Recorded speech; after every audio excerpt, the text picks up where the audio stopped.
요즘 뉴스 보다 보면 이런 생각 들죠? 아니, 왜 이렇게 도로랑 다리가 자꾸 무너지지?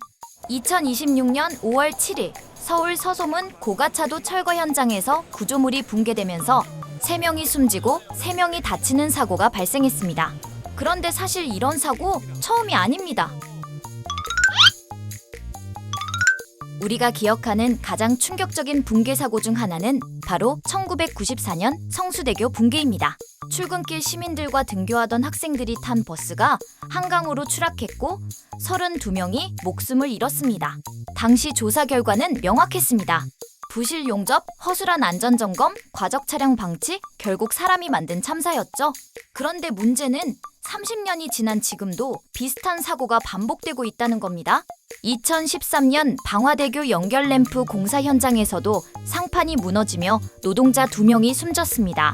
안성고속도로 교량 공사장 붕괴 사고에선 아예 사고를 막기 위한 안전장치 8종이 대부분 제거된 상태였던 것으로 드러났습니다. 공기 단축과 작업 편의를 위해 안전보다 속도를 택한 겁니다. 이번 서소문 고가 사고도 비슷한 흐름입니다.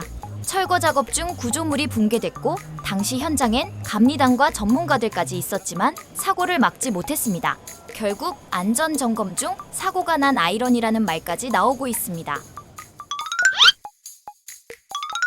그렇다면 왜 이런 붕괴 사고는 계속 반복될까요? 첫 번째는 빨리빨리 문화 때문입니다.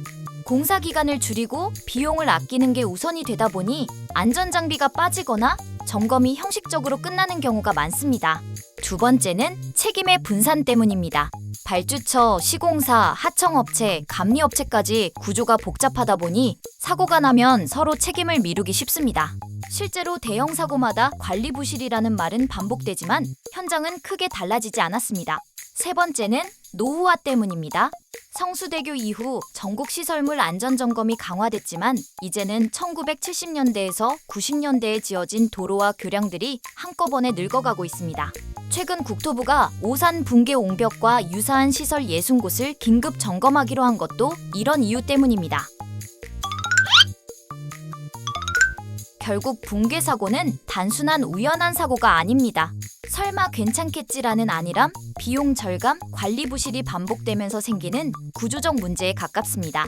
성수대교 참사 이후 우리는 분명 많은 제도를 만들었습니다. 하지만 제도가 있다고 사고가 사라지는 건 아닙니다. 현장에서 실제로 지켜질 때 의미가 있는 거죠. 그리고 지금도 어딘가에선 또 다른 균열이 조용히 시작되고 있을지도 모릅니다.